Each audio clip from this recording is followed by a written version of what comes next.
Good afternoon, ladies and gentlemen. We want to welcome all of you for this side event.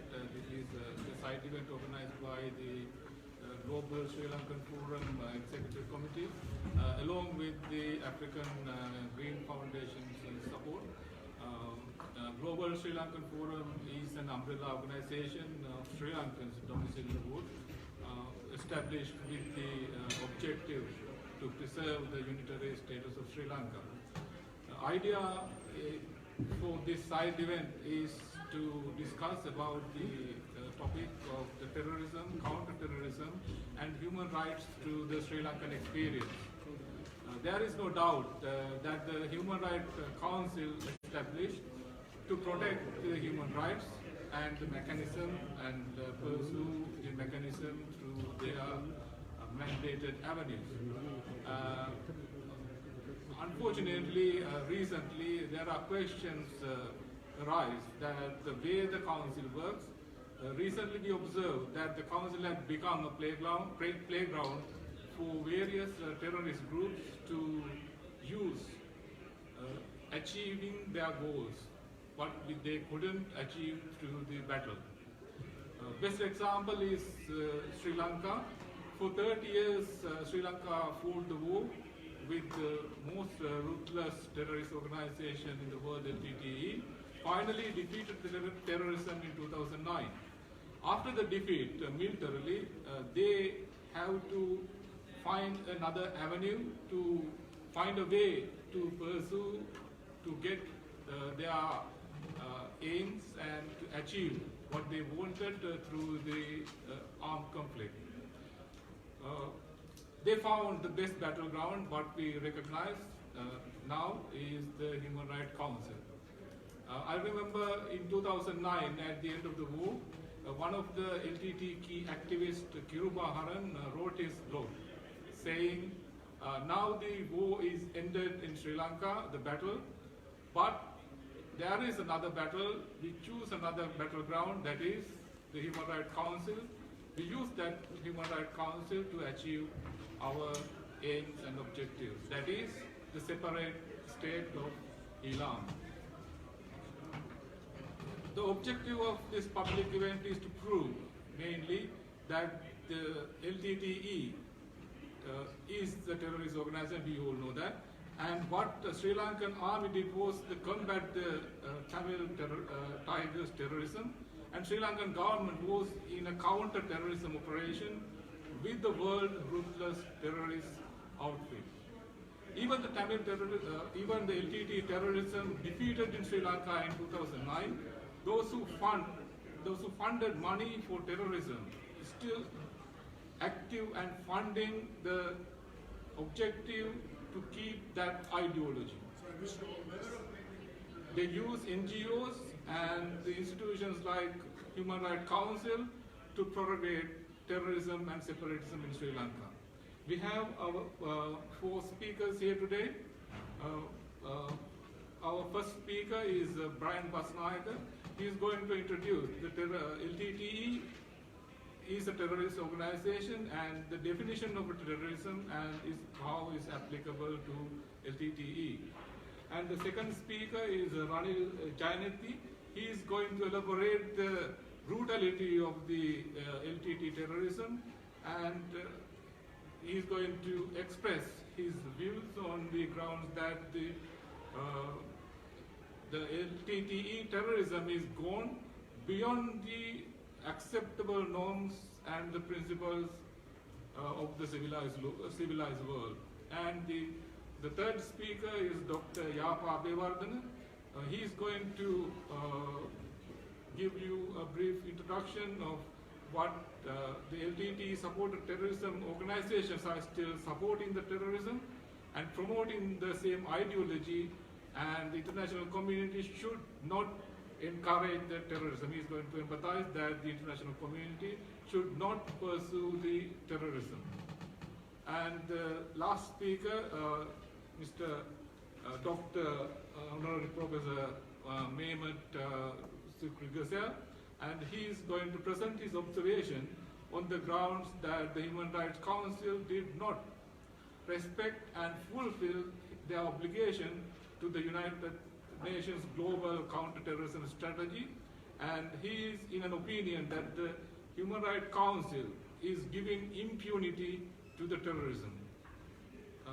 I'm going to start with my first speaker, Brian Basnaika. He's going to present his speech now.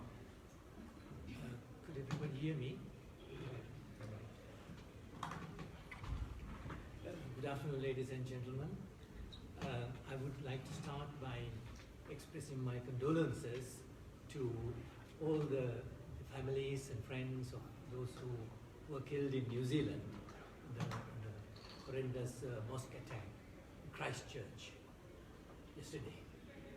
As some of you know, or most of you would know, that 40 people died in the terror attack, and that was against the Muslim people in New Zealand, one of those very quiet, peaceful countries, and now you have the terrorism there, not perpetrated by anybody other than white racist people. Now this is my starting point, but of course I feel deeply sorry for this loss. I don't want to go beyond saying that I have my heartfelt condolences to all the people who lost their lives, but I don't want to draw any parallels beyond that, but to say that terrorism will never go away unless the world unites to stop it.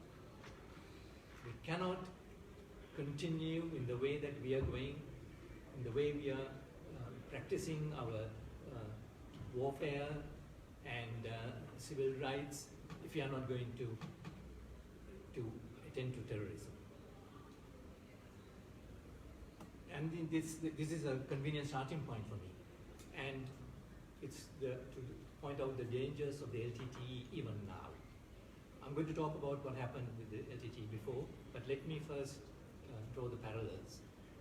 That just a few weeks ago in Britain, in the United Kingdom, there were cases of the IRA, the Irish Republican Army, which acknowledged that they were sending bombs through packages to the post. But fortunately, nobody died because the police could intervene and they could defuse the bombs. But that was a signal from the IRA about the Brexit that is happening in Britain. That's again to tell you that terrorism just does not fade away. Terrorism won't fade away. It's always live and active, and we have to be prepared to put it down whenever it raises its head.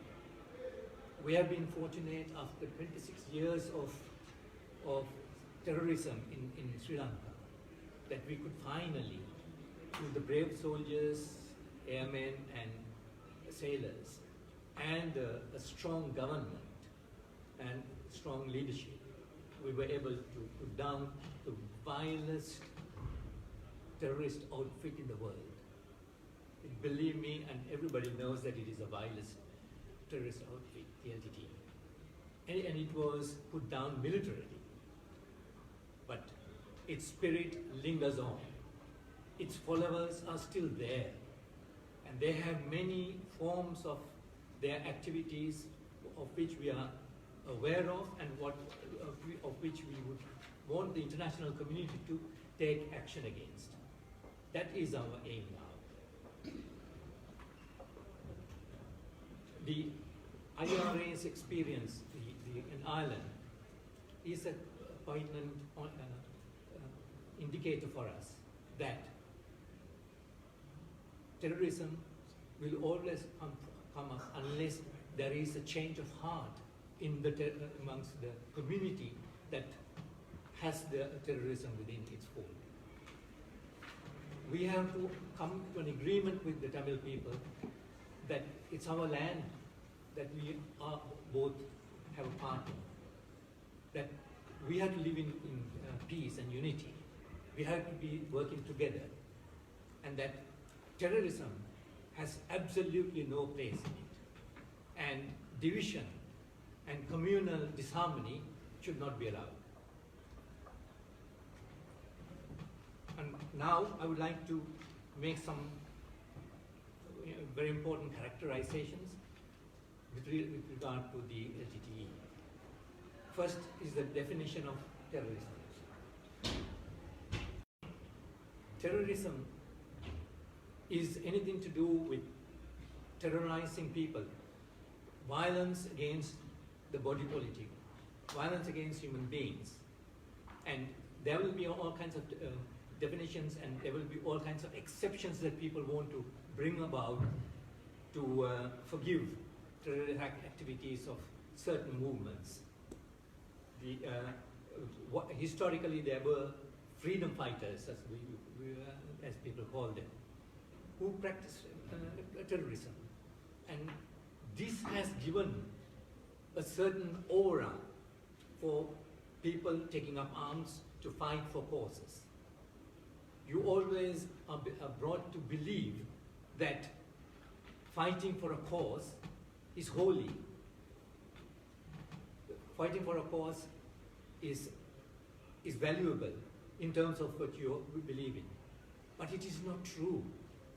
We all know that the Gandhian principle of non-violence is the only way of achieving lasting change for the good of mankind.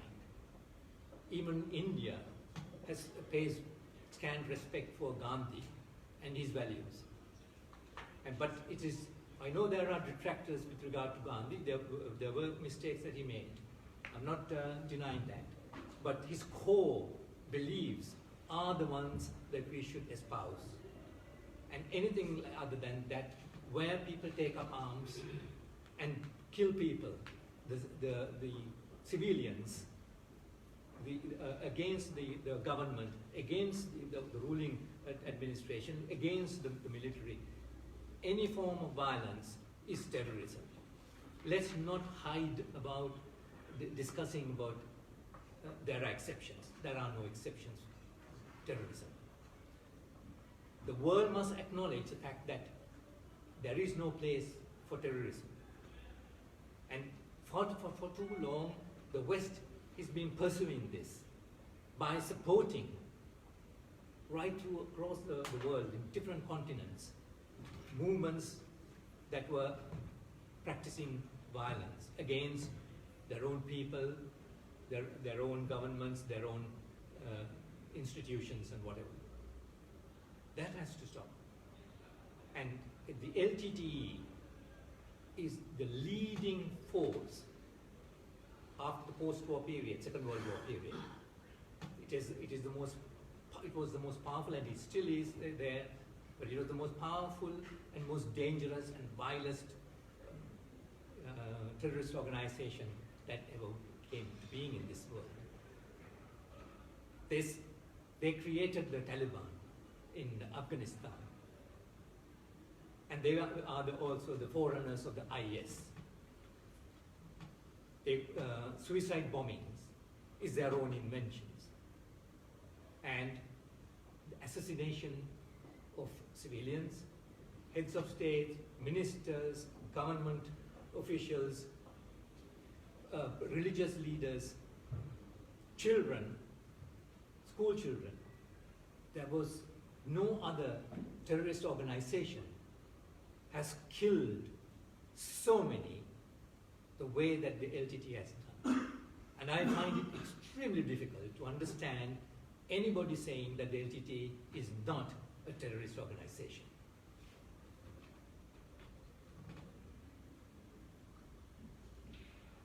So, yes, what is the reason for the LTT is to continue even now? And that is because of the international involvement. What we have to fight about here is to indicate what kind of a danger that the LTT posed at that time and what it's going to pose now, today. We're going to face them, believe me, in the next few years, so long as the West supports them, provides them with the necessary means and the outlets to fight the Sri Lankan establishment. we are going to face a return of the tigers. And that's what we have to be prepared.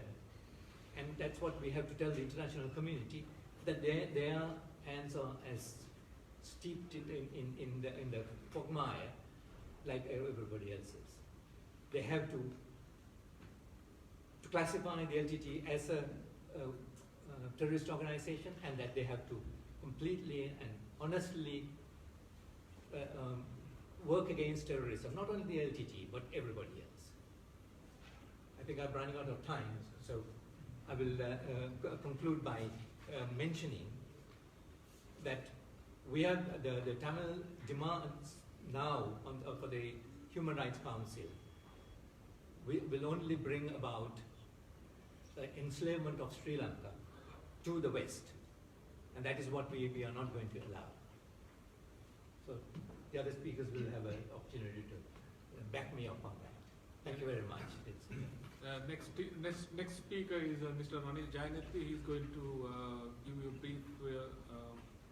brief point on the brutality of terrorism.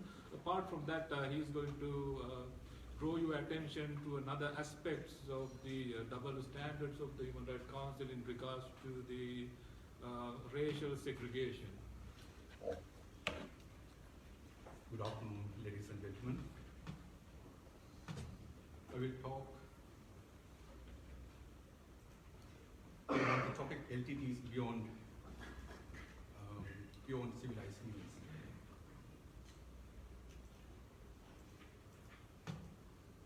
Take a look at this picture. The man on the top left corner is a Tamil. He is Mr. Lakshman Kadiragama, former Foreign Minister of Sri Lanka. He was killed by the so-called liberators of Tamil people, the Tamil Tigers. The picture in the middle sees some police officers. This was published in a German newspaper 2 months ago. The German police claimed that they found a main suspect of Mr. Kadirgama's killing living in Germany, who has lived in Germany after gaining refugee status and having lived in a village for 15 years. The question arises, how many of this kind of refugees are still around in Europe? Dear ladies and gentlemen, I believe that the UN Human Rights Council is an important institution for the people of the world, because I believe that, just as mine, everyone else's human rights need to be protected. This council has been instituted to protect human rights of all the people of the world, not only of those that its bureaucrats feel fit to protect for whatever reason. The most powerful country in the world, the United States of America, has left this council criticizing it as hypocritical and self-serving. When one looks at how this council has been treating my country, Sri Lanka, regarding its engagement with the fascist Tamil movement led by the Tamil Tigers, one gets a feeling that the United States criticism may not be incorrect. Regardless of the benefits of after the end of the war, the Human Rights Council seem to be working towards racial segregation in Sri Lanka. What I meant earlier, the fascist Tamil movement is not, I emphasize it's not, a generalized term for the Tamils of this world. Fascist Tamils, dear ladies and gentlemen, are the Tamil Tigers, but not only. It includes also those who supported the Tamil Tigers by various means, including financing the silencing of opposing views and promoting racial segregation. One does not necessarily need to be a Tamil by ethnicity to be a fascist Tamil. Adile Balasingham, who recruited child soldiers, garlanded them with cyanide capsules, and brainwashed them to become suicide bombers, is one of them. Racial segregation, dear ladies and gentlemen, is a fascist ideology. We are here as a group today to fight for integration as against for segregation. The actions of Tamil Tigers pose an existential threat to an endangered minority group of this world, the Sinhalese. Why are Sinhalese an endangered minority? For about 80 million Tamils living in this world who can connect to each other by means of language, ethnicity, and religion, 15 million Sinhalese are a minority in this world. Over centuries, they have had to fight for their survival from attacks by rulers with imperialist objectives from neighboring Tamil Nadu. Buddhist temples were attacked and destroyed, ethnic cleansing took place. Then for 400 years, they had to bear with the colonizing Europeans. Sinhalese language was suppressed, the identity was taken away. And from the mid-70s, they have had to suffer the aggression of Tamil Tigers.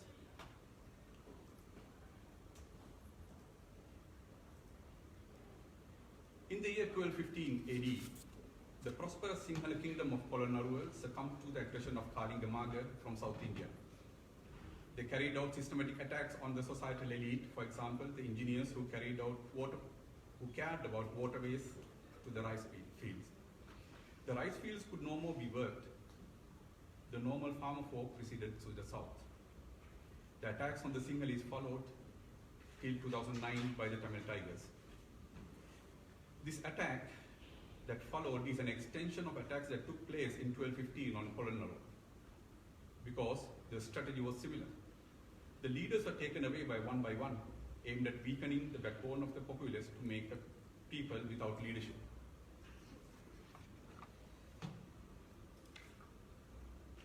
President Premdasa was killed on the street.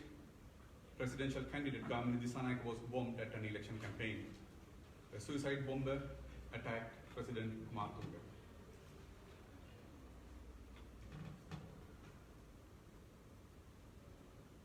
Our beloved Tamil Foreign Minister, Kajragama.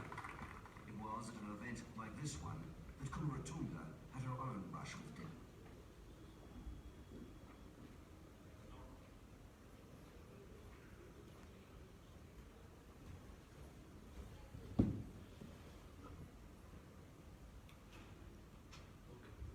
Okay. We tried to show you a video, it didn't work.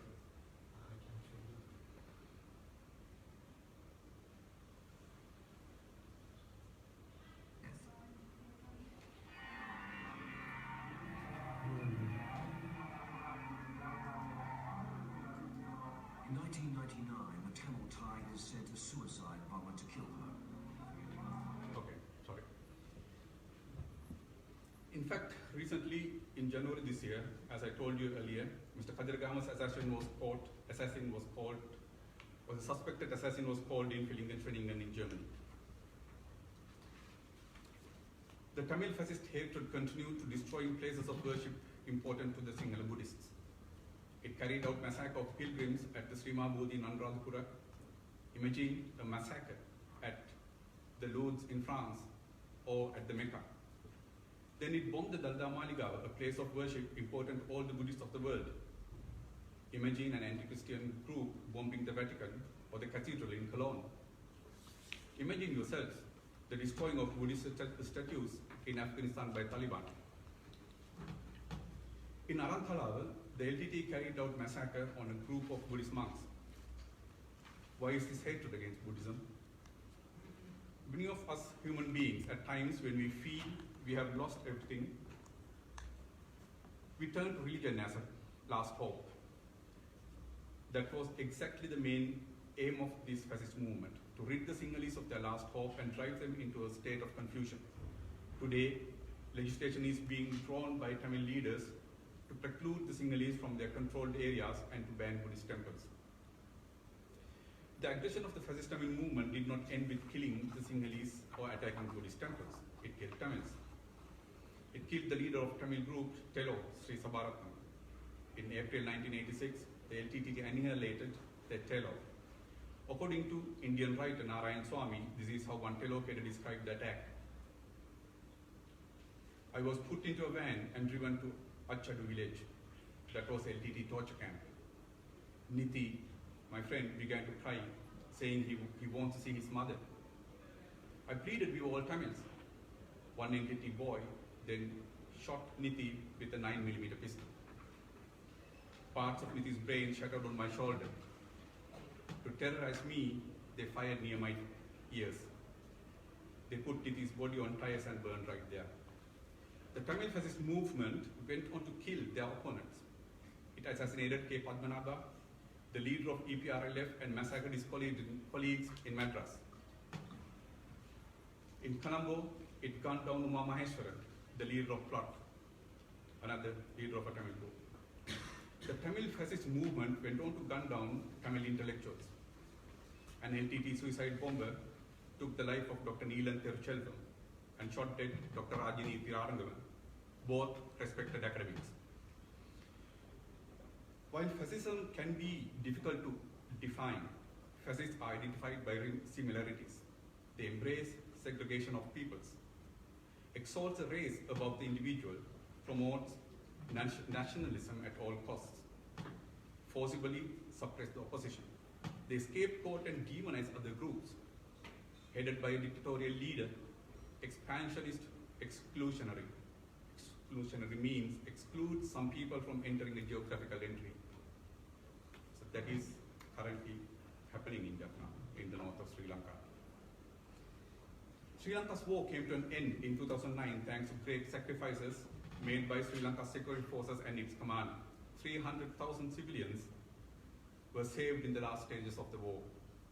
Now, what are the benefits of bringing the war to an end by defeating the Tamil Tigers?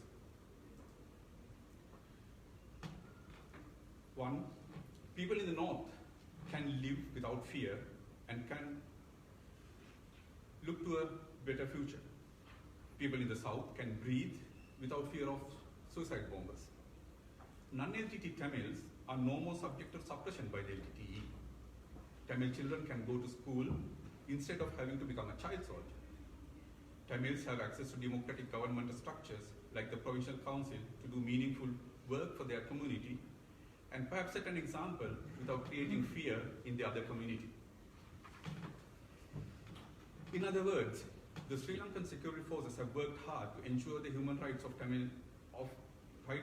Sri Lanka's Tamils as much as they have saved the rights of mine.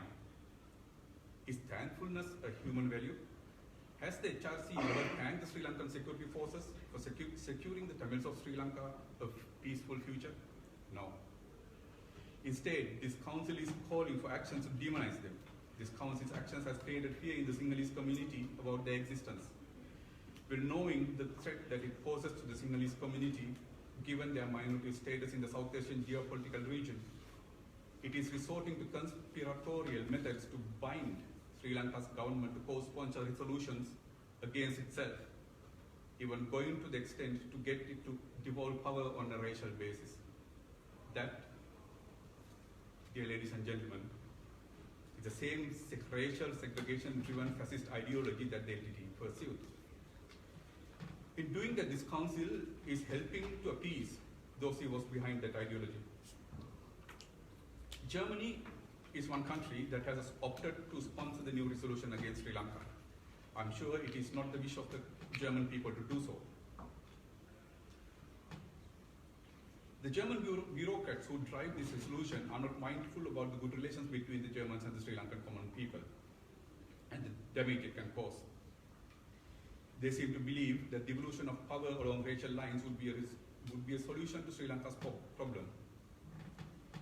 I would like to ask these bureaucrats if you believe that power devolution on racial segregated lines is a solution to a country's ethnic-related problems, why wasn't a separate region created for the Jews of Germany within Germany after the Second World War? I would like to bring to your attention to the following paragraph written in the information material provided by the HRC. Although a non-state sector cannot formally become party to human rights treaties, it is now increasingly accepted that non-state groups exercising de facto control over part of the state's territory must respect certain human rights obligations of persons in that territory. In President Trump's words, these are fake words. Why? While talking about non-state sector's obligation to respect human rights and while accusing the Sri Lankan security forces and its command of human rights violations, this council has cunningly set the starting date for the investigation's validity period in a manner that the investigations will automatically give impunity to most of the atrocities committed by the LTTE mentioned above.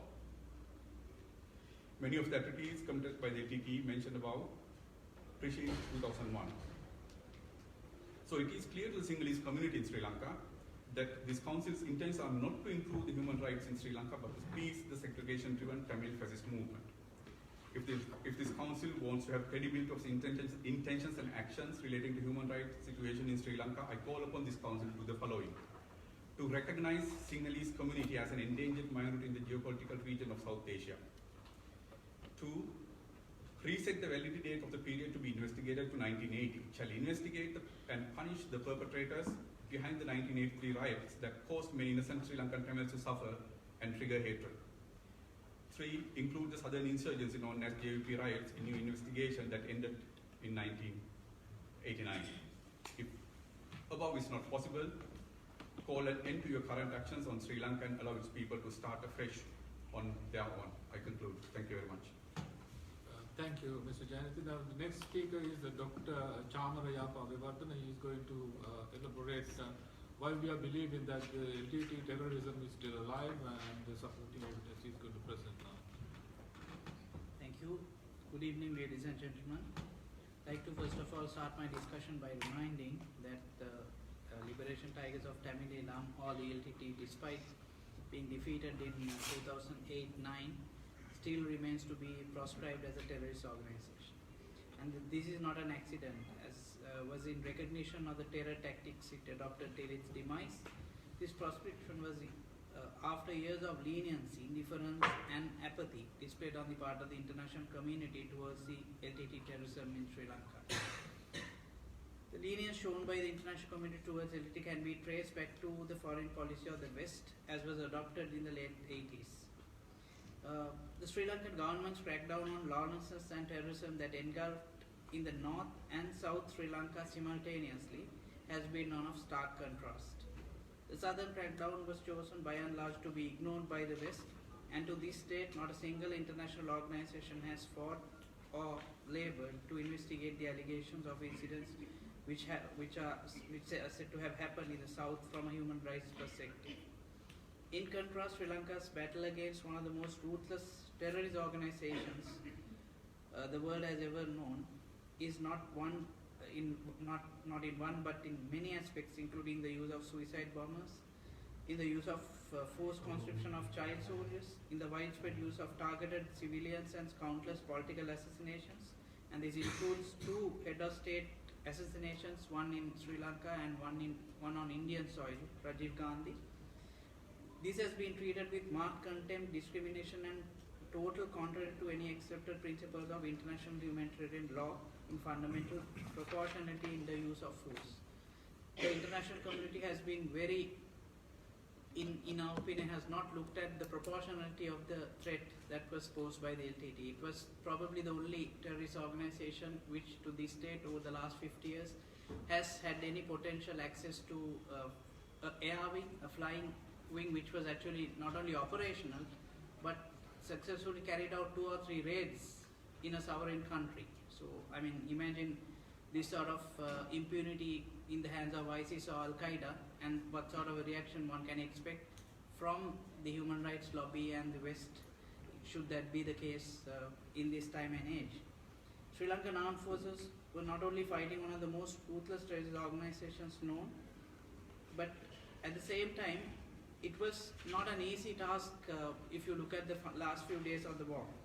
The UN fact-finding effort, which was launched post the 2009 LTT defeat, has in itself concluded that the LTT did try to prevent the civilians from escaping the war zone and did use them as a human shield.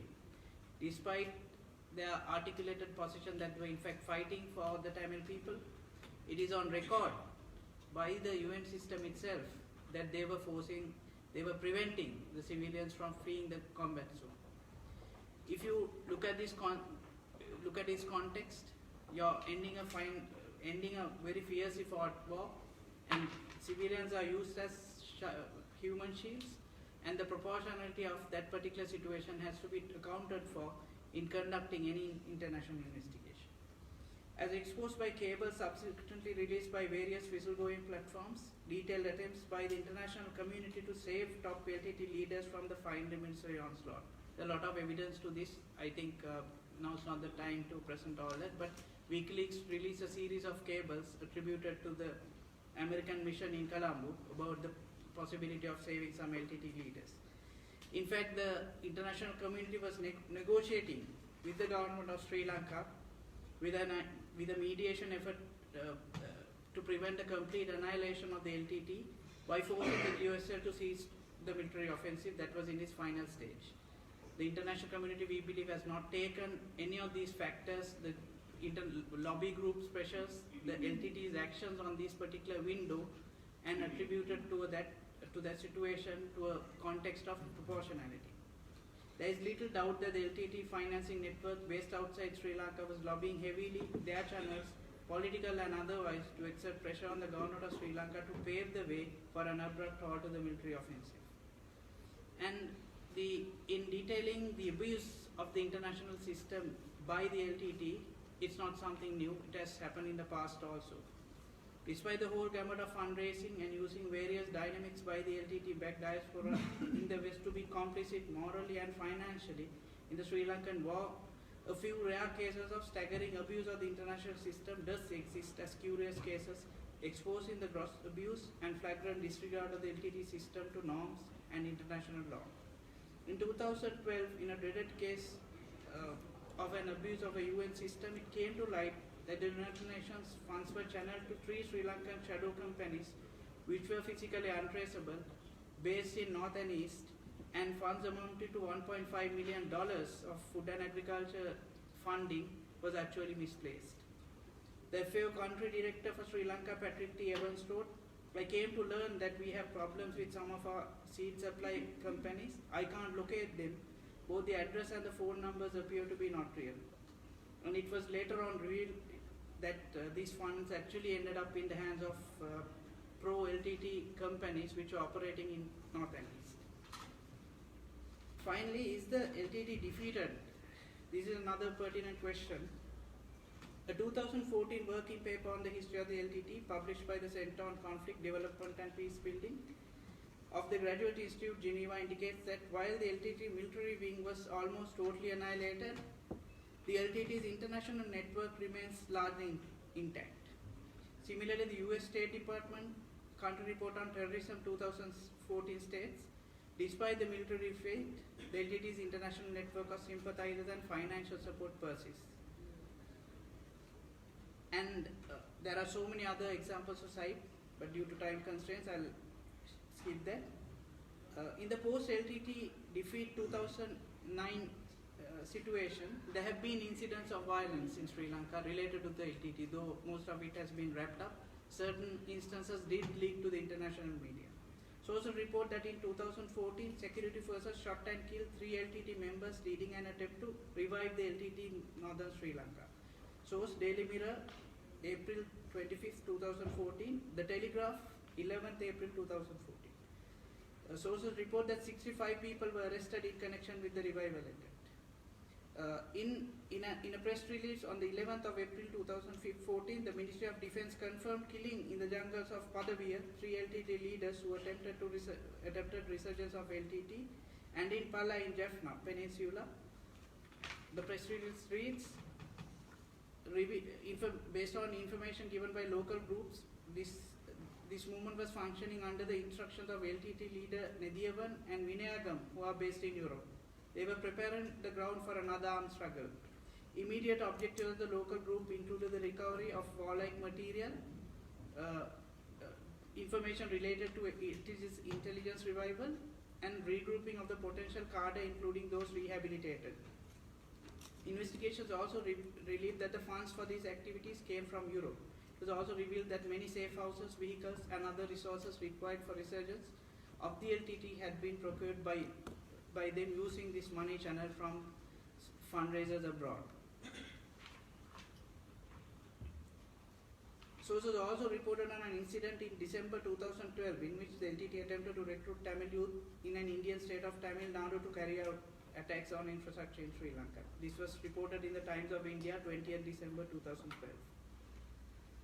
double standards of the international community in dealing with LTT front organization. The global LTT financing network was behind the continuous flow of funds to LTT to purchase weapons, ammunition, finance training, including that of child soldiers, inculcating the culture of suicide bombings and the collective loss caused to Sri Lankan polity, both Tamils, Muslims and Sinhalese, and in terms of economics, running to billions of rupees.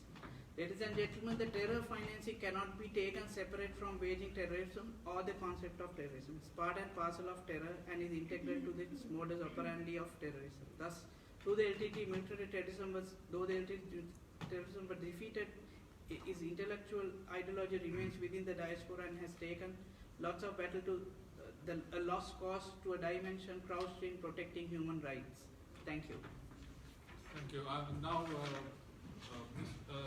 Honorable Professor Dr. Mohammed Gisel is going to give us a summarize, and he's going to present his findings and the opinion on the ground that while we are saying that the UNHRC and the LTT terrorism, what's the link, what is happening inside the Human Rights Council? Dear President, thank you very much, and dear distinguished guests, welcome. I would like to say that, in fact, the concept of this site event is under the principles of UN peace building. And what we try to make is that to create a positive peace in Sri Lanka. And nothing it is said here, and my opinion, is my political point of view. What I am saying is, what I am to say here is that the obligations that as a human rights defender that we must respect for. I mean, when you are define yourself as a human rights defender, we have got rights, but we have got responsibilities. And these responsibilities are also the obligations. And when we have got obligations, this is not your political choice. When we define something, the common values of the human value, then also like the customary international law, this is an obligation, depends on you. And to define LTT as a terrorist or not is not a political choice. We are not talking about the legality of using force. The legality of using force to define somebody as a freedom fighter or a non-state army that has a right to use force is another thing. The acts of violence systematic to the civilians is another thing. If anybody is here, defines himself as a human rights defender, he has got an obligation to define LTT as a terrorist. Gross violations of Geneva Conventions. Rome Statute Article 8, Paragraph C, the responsibility of non-state armed groups. If the acts violated the lives of the civilians in a systematic way, not one or two bombs exploded and some civilians killed by accident. No. When we talk of LTT, one of the gross violations of war crimes is that a crime against humanity, the ethnic cleansing made to the Muslims. More than 75,000 people are subject to ethnic cleansing. Why? Because they support the Sri Lanka government. And where is the freedom of expression? And they kill the people. We are here as a human rights defenders to protect right to life. But in the corridor, some people say that no, LTT has a right to kill civilians because it's a freedom fighter. And it's they are fighting for self-determination. But self-determination begins to protect right to life. And if anybody is killed because of his political opinion, where is the so-called self-determination? I'll come to an example. As a giving an example, a recognized national liberation movement, he was a member of African Union. I don't want to give the name, but to be misunderstood. It's a recognized national liberation movement. But if this national liberation movement systematically begin to kill civilians, it is no more national liberation movement. Because when then we come to the 1994 General Assembly resolution on terrorism, nothing can legitimize killings of civilians. Unfortunately, here in the corridors, people say that we have got a right to kill civilians. Now, I would like to say that in the flyer that we have distributed, it is written two important words: obligation and responsibility. And when we come to a position that how the resolution 30/1 got out from the UN Human Rights Council, well, I should define that it's a hate speech. Not to define LTT is a hate speech, because one of the countries co-sponsor for the resolution is Germany.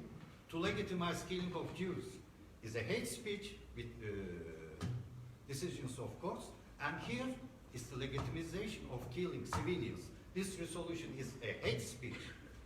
And Germany is a victim of his ignorant bureaucrats, which German Foreign Ministry must open an investigation. In the resolution 35/1, it is defined the situation as combat terrorism because the civilians killed systematically. Then there exists an OECD report, changed the position from combat terrorism to internal war. And when it is used in the resolution 25/1 as combat terrorism, LTT was a terrorist organization. And the OECD report, one of the signatures is the old Finland president who got Nobel Peace Prize. And we should act against him and ask for taking the Nobel Peace Prize from him because he gives impunity to terrorism without authorization. Change the definition. And in the resolution 30/1, it comes another point. Nobody is against the investigation of gross violations of war crimes.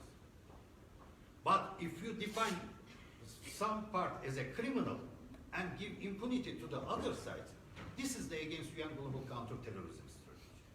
And in the beginning I said that we are organized this side event on the UN principles for building peace in Sri Lanka to change a positive peace. This is why all the human rights defenders as an obligation define LTT as a terrorist. If do not define, this is a hate speech because even we are opposing OECD report. In detail, they make the gross violations of war crimes against civilians in the systematic way. It's well written. This is why we should ask for the international community to ask for taking back the Nobel Peace Prize of the signature Ahtisaari, the old president. And what we are to say, there is something important. Because legality of force is the cause. UN General Assembly and UN Security Council can give a legality. I should say one more thing. Till this time, there is no definition of terrorism. The convention is still going on. You know why? There is no definition of terrorism, and the next 30 or 40 years, there will be no definition of terrorism, because it will give the legality of using force. But we are not speaking of legality of using force. As I mentioned, a recognized nation liberation movement by UN, if it begins to kill civilians systematically, it becomes terrorism. Because under the customary law, we have the well-defined acts of terrorism which LTT made for years. And it's against everything. So it comes to the position. We are in the Human Rights Council's Human Rights session. And the question is that, why the monopoly of defining an organization as a terrorist is under the UN Security Council? No. The main body of the protect to life is the Human Rights Council, and Human Rights Council has an obligation to define the groups who violated Geneva Conventions for the gross violations of crimes against humanity in the manner of civilians, as an obligation to find LTT as a terrorist. And what they did in the OECD report, why I said that I don't like this person, Ahtisaari, they use a trick. When you use Geneva Conventions, it's an obligation to use. To criminalize the acts of violence against the civilians. But if you are in UN, you are under responsibility to use UN Global Counterterrorism Strategy. The difference is that when you use only Geneva Conventions, you limit the time and the territory. But when there is the acts of violence perpetrated with the people, then you define an organization as terrorist. When you define an organization as terrorist, then comes to the UN Global Counterterrorism Strategy. Not limited time with the armed conflict. Not limited with the territory, that is Sri Lanka. And when you go on UN Global Counterterrorism Strategy, then begins the UN principles for the peace building, to create positive peace. We are here to find alternatives, to create peace after 30 years, after 3 generations in the island. And if somebody says that, oh, my ancestor killed some people, they make ethnic cleansing to Muslims, they killed so many people, but this is their right as a freedom fighter. If something happens, I will do the same. You cannot prevent this because the Human Rights Council Resolution 30/1 legitimizes this action. What we have got is an obligation. Let me tell you one thing. The Lome Agreement of Sierra Leone did not recognize by the UN Security Council because it gives amnesty. And they said that, no, I do not accept this peace agreement for the amnesty provisions. And comes after that the impunity. So time is finishing. What I would like to say is that if you define yourself as a human rights defender, you should define LTT as a terrorist. If you do not define LTT as a terrorist, it's a hate speech. And I do ask for the member states to prepare the resolution. Who can support this? Open investigation to the bureaucrats of their ignorance. And for Germany, please look at the German foreign minister. They make a hate speech just in the case of Nazis' legitimization of killing the Jews. Thank you very much. Thank you. Now we are going to move for questions from the audience. Please, we have only 5 minutes to finish the session. Please, you better restrict your questions about 3 to 4 questions for today. Please, that is open for the audience now.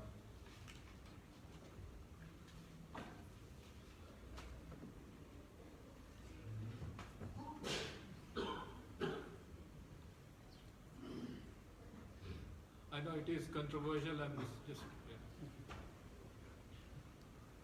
Please introduce yourself. Yeah, myself Altaf Mani, I'm from Kashmir. We asked to Mr. Mohammed Sarkul about the use of force in liberation moments. As we have the UN resolution on Namibia, when Namibia fought out against South Africa, and also about Palestine. Use of force, use of armed struggle against the occupation. Thank you very much. This is a very good question, but I would like to say nothing that.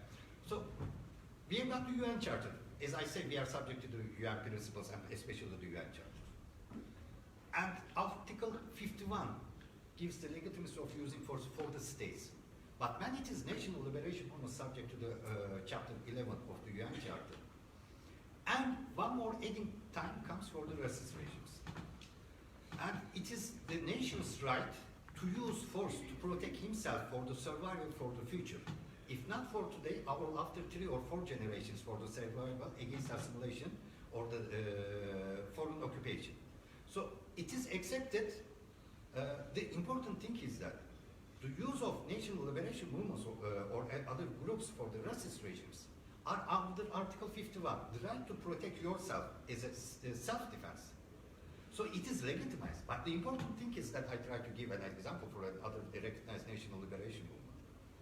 When you got the right to use of force, like the states, you have to obey the customary international law, elementary consideration of humanity. You have to not target the civilians.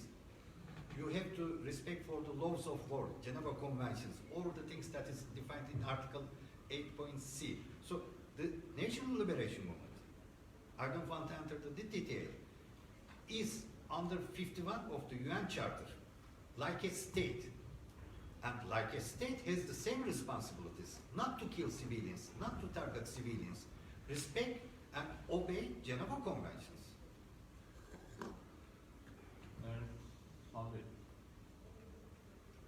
Thank you for this was wonderful response. My other comment will be like this: as according to Geneva Conventions, the armed struggles have to follow that, and if they do terrorist acts, states will deal with them as terrorists and will finish them. That's one something. But if the states violate the Geneva Conventions while dealing with the terrorism or extremism in these countries, should not be states made accountable for their crimes? I mean, international law, everybody knows that is subject to the consent of the states. And when they put a signature, they show their consent and their obligation or responsibility to obey and respect. And there is another mechanism for the international customary law. Even a state is not a member state for the UN, it has to obey the rules and the principles of the UN in the name of humanity. And then I give you an example, not states. Slavery is forbidden. You know, everybody knows.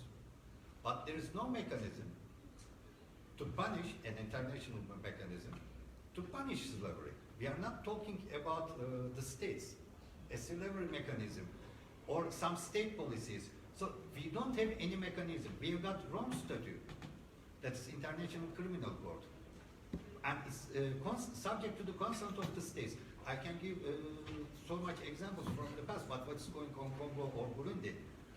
And there's also one more thing. A new concept is used after the Second World War in a bad manner by the states. Before the Second World War, states were punished. After the Second World War, not the states, in a good manner to prevent conquest, the individuals who are responsible are punished. And now it changed to state policy. That let two persons enter to the criminal court, spend their life there, and nobody cares because they are 60 years old. So it's a missing mechanism in the UN. Unfortunately, no solution. Thank you. Okay, thank you very much, gentlemen. Ladies and gentlemen, I think we have to conclude our session now. The next one is moving on. And on behalf of Global Sri Lankan Forum and the African Green Foundation, I thank all of you for attending, and we expect your future support and participation in our future events as well. Thank you very much.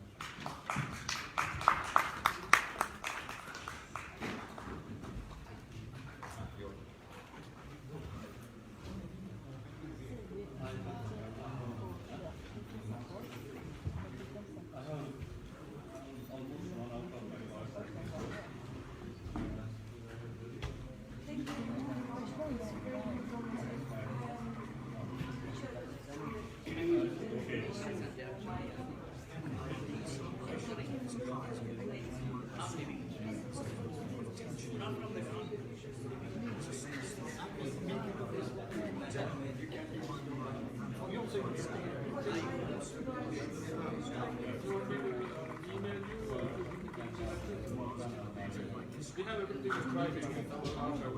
I'll send you my email. You can take photos.